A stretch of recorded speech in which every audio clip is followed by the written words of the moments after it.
Following the Fallout 3 ideological template of Brotherhood good, Enclave bad, it's easy for one to go into a game like Fallout New Vegas and attempt to find what the morally correct faction is. Thankfully, Obsidian has enough respect for their audience to present a more complex and intricate balance between the number of factions, which I am interested in exploring. I'll start off by saying that no faction is correct, rather each faction has a set of pros and cons, but some would never join with others due to them being ideologically opposed. In this video, I'll try to stay as objective as possible rather than getting emotionally involved in the analysis. For example, no faction is described as evil, but rather we'll look at why certain ideological elements of factions hurt their goals, structurally speaking. Let's begin with the largest, most powerful faction, and possibly the first group that you side with in New Vegas, the New California Republic, or NCR. The NCR initially has a nice look about it. They say they uphold the best of pre-war values, such as the rule of law, strong trade routes, and independence of settlements. Protection is promised to poorly defended townships in exchange for taxes. However, almost instantly, we can see that these promises don't seem to mean much on the fringes of NCR expansion. While established NCR zones further west may be protected more competently, there are many examples in the NCR failing in their mandate in the Mojave. Good Springs is terrorized by escaped convicts from a nearby NCR prison, and all inhabitants can be massacred as part of a quest choice. Nipton, further to the southeast, was able to be razed to the ground by Caesar's Legion due to the porous nature of the NCR's border across the Mojave Desert. Caravans and traders are constantly attacked along so-called protected routes by Legion troops, forcing those merchants to hire mercenaries to defend them, a service that should already be provided to them by the NCR. All that being said, the NCR have been able to grow to this size due to its empirical nature while keeping the appearance of a pre-war democracy. The NCR's public goal may be to create a unified wasteland, but in practice the result is not seen. The executive branch of the NCR wants to continue to expand east, but the more regional governors of different states in NCR territory like the Hub and Shady Sands seem to be more interested in decentralizing the host government and instead becoming more independent, focusing on the needs of their communities rather than furthering the will of the higher echelons of the NCR.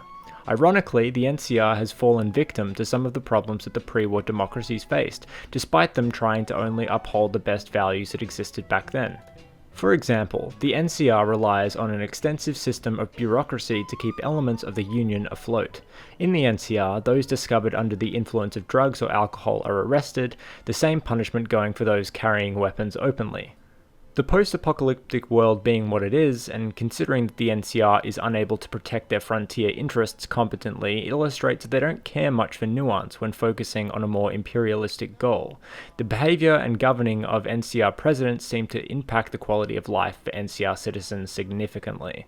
President Tandy served as president for 52 years, longer than any other president to date. Whether this was due to quality governing or lack of any competent replacements is up for debate. It's entirely possible that the small beginnings of the NCR made it easier to govern in comparison to the years ahead when it began to expand westward. The current president, Kimball, is a perfect fit for the Mojave push, as he has experience as a war hero and flourishes in instances of adversity. However, it's yet to be seen whether he would be able to govern effectively once the objective of something like the Hoover Dam is absent.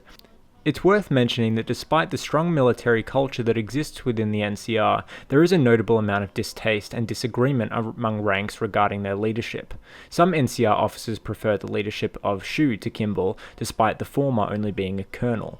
More shockingly, there are some NCR officials like Curtis who are working for the Legion as double agents. This lack of loyalty on a base level does not bode well for them in the long term. The NCR have established themselves as a secular nation and do not let religion affect matters of government. The argument could be made either way that this works in favor of the NCR. The amount of militarization that the Republic experiences could impact their sense of judgment and morality in a degenerative way, but I'd much rather hear your thoughts on that topic. These would be some of the issues with the NCR in terms of its current government. Let's take a look at some other elements as well as the merits that they have. As I've just stated, the NCR is heavily militarized. Their soldiers are quite extensively trained from what we can gather and are distributed into roles that suit them best, as engineers, administrators, snipers, heavy weapons, and so on. Many of these have seen a lot of action, leading to a pooling of experience from many different encounters. This can be seen in the NCR Rangers, the best that the NCR have to offer, who try to maintain the values of justice while others prefer to view the Mojave and beyond as pieces on a grand chessboard. Tandy's president did not require militarization to get townships and settlements to join the NCR. They did so of their own free will.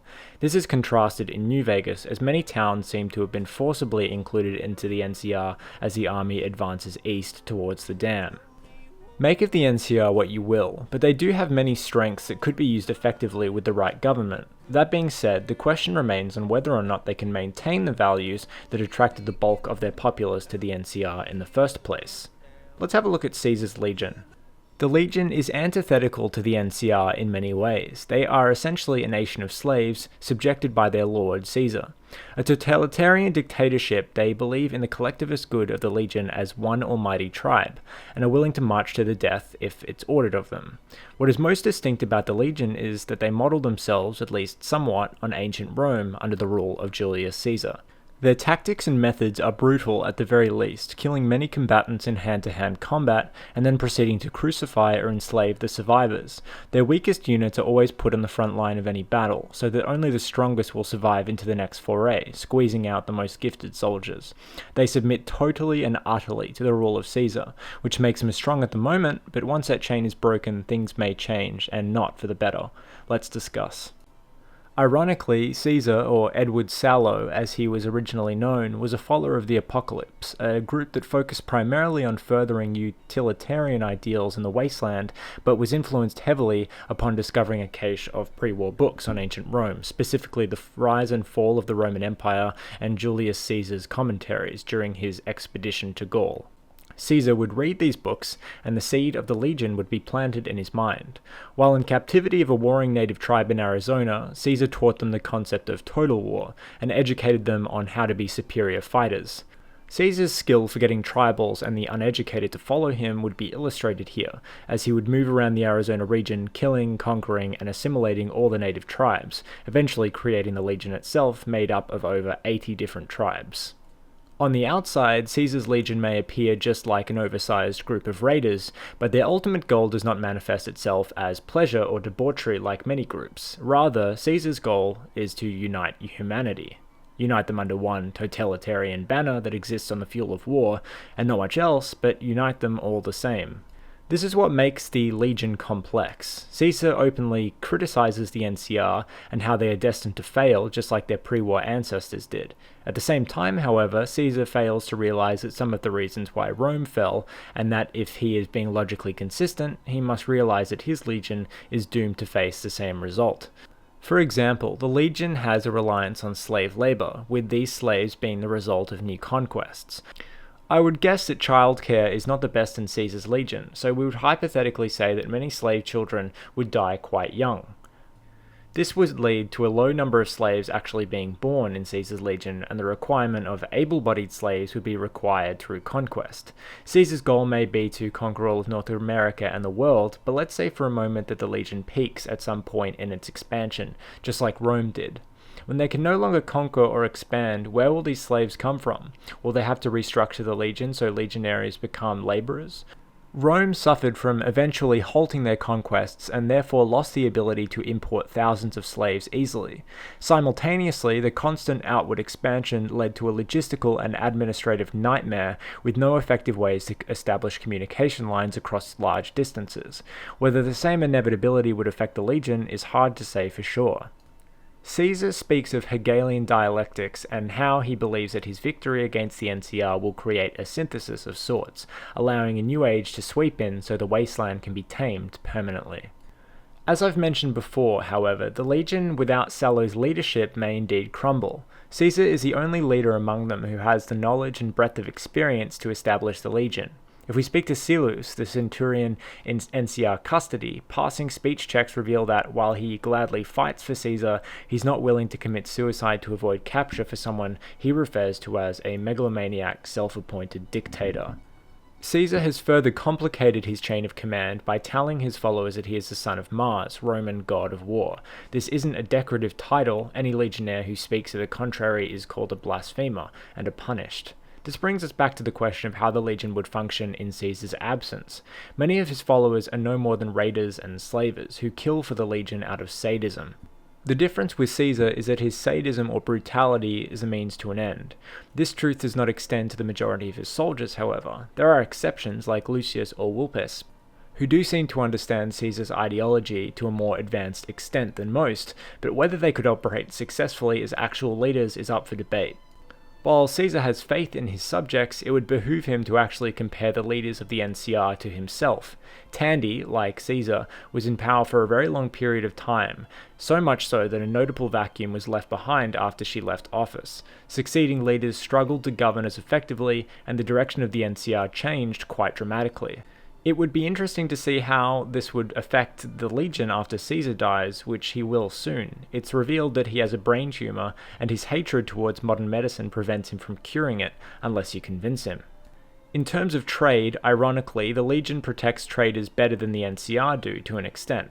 While they are not allowed to sell alcohol or chems in Legion land, traders like Dale Barton say that they are protected from raider attacks and are not expected to pay heavy taxes to do so. This opens up the debate for the Legion considerably from a mercantilist point of view. It would be interesting to see what the Mojave would look like with comprehensive Legion trade routes, but one has to wonder how much independence these traders would have in terms of selling certain goods, and that they might fall victim to a similar kind of bureaucracy and banning of items that the NCR impose. The major problem with Caesar's legion is the fact that it doesn't just wage war, it's fueled by war. The adversity experienced in battle is what strengthens the legion, and when there is an absence of this, they will begin to cannibalize each other, figuratively speaking. I would argue that after Caesar dies and either their will or ability to conquer stops, the legion will fragment into both loyalist legionaries and those who have lost the will to follow Caesar long ago. A warring culture will eventually turn on itself when there are no overarching objectives driving them forward. To drive this point home, it's worth mentioning that despite Caesar's knowledge of ancient Rome, he misunderstands Pax Romana. When asked what it means, he states, "It means a nationalist, imperialist, totalitarian, homogenous culture that obliterates the identity of every group it conquers. Long-term stability at all cost. The individual has no value beyond his utility to the state, whether as an instrument of war or production." This is not true, and proves that Caesar does not comprehend all aspects of Rome as he thinks he does. Pax Romana means Roman peace, and was a period of time, approximately 206 years long, of minimal conquest, war, or conflict, and was defined by a growth in population and economic stability. For some reason, Caesar believes that it is a time strictly controlled by the state and the state alone, and annihilates all local culture and identity. This is almost categorically incorrect. H.G. Wells writes in A Short History of the World in 1922 the following: "Neither the Roman peace nor the peace of the Han dynasty meant a uniform civilization over the large areas that they controlled. There were very great local differences and great contrasts and inequalities of culture between one district and another, just as there are today under British peace in India. The Roman garrisons and colonies were dotted here and there over this great space, worshipping Roman gods and speaking the Latin language. But where there had been towns and cities before the coming of the Romans, they went on, subordinated indeed, but managing their own affairs, and for a time at least, worshipping their own gods in their own fashion.